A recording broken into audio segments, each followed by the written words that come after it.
Hi there. Today we're going to reflect on Psalm 23, verse 3. Let's kind of run up to it together, shall we? The Lord is my shepherd, I shall not want. He makes me lie down in green pastures. He leads me beside still waters. He restores my soul. He guides me in paths of righteousness for his name's sake. He restores my soul. This word soul in Hebrew is nephesh. It doesn't mean your immaterial parts. It means your all of you. It refers literally to your integrated, embodied self. It refers to all 5 dimensions of your personality. Your cognition, your emotion, your spirituality, your physicality, and even the ways that you relate as an individual to the world. So think about that for a moment and kind of hold yourself before the Lord and ask this question. What in me is most in need of restoration today? What needs refreshment and renewal most? Hold that part of you up to the Lord. Is it your tired mind full of information and news articles and virus counts? Is it your beat up emotions?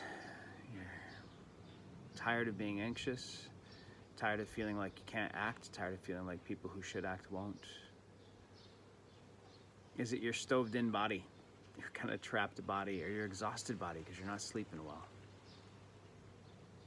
Is it your spiritual self? Is it that part of you that most directly connects with Jesus? It's thrown off because your rhythms are jacked. Or is it your relationships? Is it hard? Is it hard to kind of all be in the same place? Are you getting tired of beating yourself up for the ways that you react now that life is a little bit different? What most needs restoration this evening? Because he restores all of you.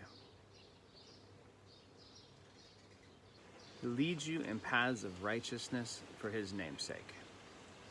For his name's sake is important to mention here.